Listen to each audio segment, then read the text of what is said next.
L'investiture de Joe Biden est donc prévue pour demain, le nouveau président américain qui prendra ses fonctions dans un contexte d'urgence multiple, les protéiformes, urgence sanitaire, urgence économique et division politique, comme jamais dans l'histoire du pays. Bonjour Jean-Marc Vittori. Bonjour David, bonjour tout le monde. Merci d'être là avec nous, éditorialiste aux Échos. Pour vous, et c'est votre édito du jour dans les Échos, ça va être très compliqué pour Joe Biden, mais il est conscient déjà. C'est déjà un bout du chemin qui est fait. Il est conscient de l'ampleur de la tâche qui lui incombe et qui est devant lui. Oui, il veut aller très vite, Joe Biden. Dès qu'il entre sur une scène, d'ailleurs, il trottine pour montrer qu'il veut accélérer. Et puis à partir de demain, il va signer des executive orders, c'est des décrets présidentiels aux États-Unis, qui permettent au président de décider un certain nombre de choses sans passer par le Congrès ou sans passer tout de suite par le Congrès. Et donc Joe Biden a annoncé qu'il va en signer davantage que n'importe quel autre président des États-Unis. Et c'est normal parce que il y a urgence, vous les avez évoqués, l'urgence sanitaire bien sûr. Il s'est fait élire au moins en partie parce qu'il y a eu une épidémie que son prédécesseur n'a pas su ou pas voulu traiter. Et donc il veut montrer qu'il avance très vite là-dessus, mais il y a évidemment deux autres grosses urgences. La première, c'est celle de rassembler le pays, qui n'a jamais été aussi divisé depuis Abraham Lincoln, depuis cette période dramatique des États-Unis dans les années 1860, où cette division profonde avait débouché sur une guerre. Et puis dans une crise économique qui n'a jamais été aussi profonde depuis Franklin Roosevelt, pour prendre un autre président des États-Unis. Donc là, il y a plus de 80 ans.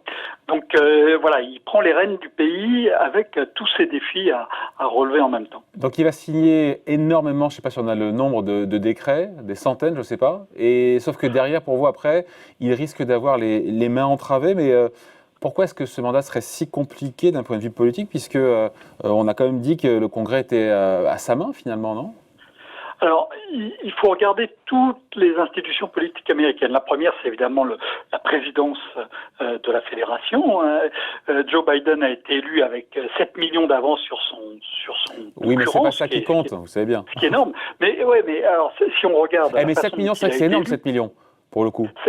7 millions, c'est énorme. Ouais. Sauf que aux États-Unis, l'élection, c'est pas le vote populaire, comme on dit. C'est pas ces 7 millions qui comptent, c'est ce qui se passe dans 56 circonscriptions, 50 États et 51 États et 5 districts. Et quand on regarde dans chacun d'entre eux ce qui s'est passé, on se rend compte qu'il aurait suffi qu'il y ait moins de 50 000 électeurs de Biden qui votent pour Trump. Attendez, je vous arrête, j'ai pas compris là. 50 000 électeurs de Biden qui votent pour Trump pour que Trump gagne. Comment vous arrivez à ça ? Oui, ça aurait suffi parce que à ce moment-là, il y a 4 États qui auraient balancé du côté démocrate vers le côté républicain. Ouais. Et à ce moment-là, c'est Donald Trump qui a été réélu. Rappelons que Donald Trump a été élu il y a 4 ans avec beaucoup moins de voix, avec 2,5 millions de voix de moins, je crois, que sa rivale Hillary Clinton. Donc ce scénario aurait parfaitement pu se reproduire. Donc en fait, il a eu une élection extrêmement étroite. Ensuite, on regarde le Sénat. Le Sénat, ils sont 50-50. 50 sénateurs républicains, 50 sénateurs démocrates.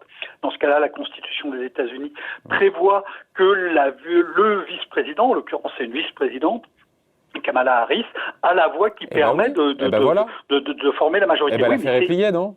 Mais c'est une voix. C'est une voix. Et sur chaque vote, il va falloir que les 50 soient tout à fait d'accord avec ce qui est adopté. Et ensuite, quand on regarde la Chambre des représentants, les républicains ont une majorité de 11 voix. Elle était beaucoup plus forte avant les élections qui ont eu lieu en novembre aux États-Unis. Donc, président élu, en fait, aura des pâquerettes, Sénat avec la plus faible majorité possible, et Chambre des représentants avec une majorité extraordinairement faible aussi. Donc, pour faire passer des décisions politiques, et aux États-Unis, il y a un certain nombre de cas, même beaucoup de cas, où le Sénat peut bloquer les débats quand il n'y a pas une super majorité de 60 sénateurs.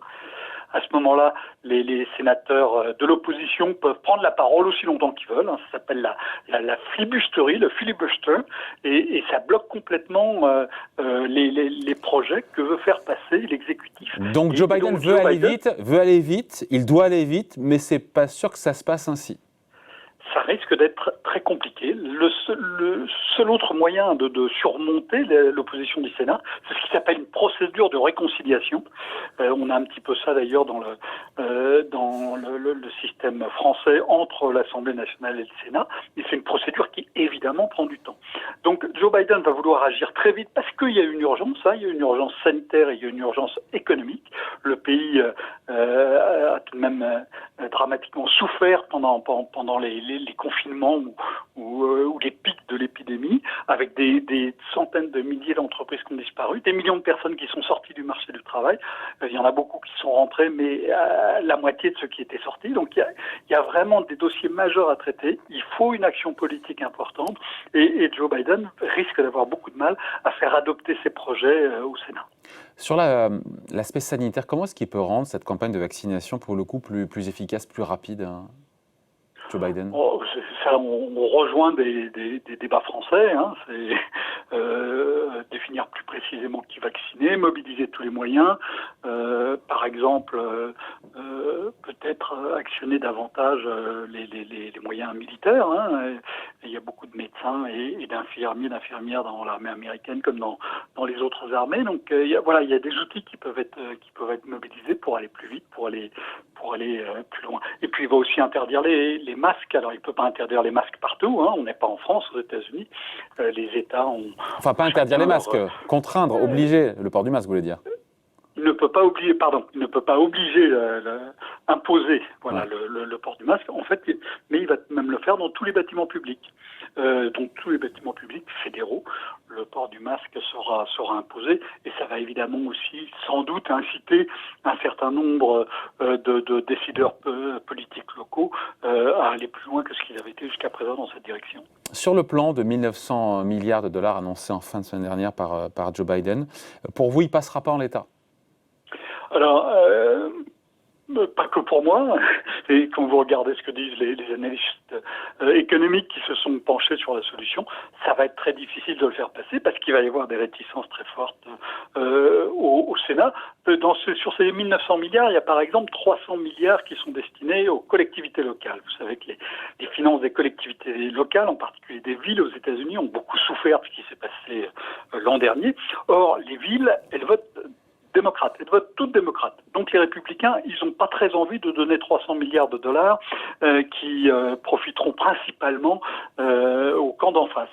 Voilà, donc ça, rien que ça, c'est 300 milliards. Alors, dans le paquet prévu par Joe Biden, il y a des chèques à envoyer aux consommateurs américains et ça, les républicains ne vont sans doute pas énormément s'y opposer, d'autant plus qu'ils les ont acceptés du temps de Donald Trump. Mais pour toute une série d'autres projets, ça risque d'être beaucoup plus compliqué. Notamment les hausses d'impôts sur les entreprises ou sur les ménages les plus riches. Le fait d'avoir une majorité très courte pour Joe Biden, ça va sans doute lui permettre d'augmenter les dépenses, mais par contre, ça risque d'être beaucoup plus compliqué pour les impôts, surtout les deux grands impôts que Joe Biden avait annoncé qu'il augmenterait pendant sa campagne électorale. C'est l'impôt sur les plus aisés, et donc ça, c'est un drapeau rouge pour les républicains, et l'impôt sur les sociétés qui a été descendu à 21% par Donald Trump, qui serait remonté à 28% dans les projets initiaux de Joe Biden, mais là aussi, les républicains vont être extrêmement réticents à tout avancer dans cette direction. Donc, pour conclure, à vous écouter, Jean-Marc, Joe Biden a les mains entravées dans cette histoire, mais il a malgré tout des atouts dans sa manche. Oui, parce que il est dans la politique américaine depuis près de 50 ans. Il est au Sénat depuis près de 50 ans. Il connaît par cœur tous les rouages du Capitole, de la mécanique parlementaire. Et rappelons que les États-Unis sont une vraie démocratie parlementaire. Donc ça, il connaît toutes les ficelles qu'on peut voir dans les séries télévisées. Ça, il les connaît absolument toutes. Et puis, il a formé une équipe. Alors, on pourrait dire, il y a beaucoup de gens qui ne sont pas tout jeunes dans son équipe, mais il y a aussi des gens qui ont de l'imagination. Et donc ça fait deux points très forts avec lesquels il pourra avancer. Mais est-ce qu'à partir de ça, il saura se transfigurer? Il a 78 ans. Est-ce qu'il saura devenir un autre homme? Est-ce qu'il saura faire la mue qu'a su faire un Franklin Roosevelt dans les années 1930? Pour l'instant, ce n'est qu'une question. Bon, voilà. En tout cas, en attendant, on se pose beaucoup de questions. sur ces mains entravées du président américain qui entre en fonction demain. Édito à lire évidemment aujourd'hui dans Les Échos, signé Jean-Marc Vittori. Merci Jean-Marc, bonne journée. Merci, au revoir. Bye.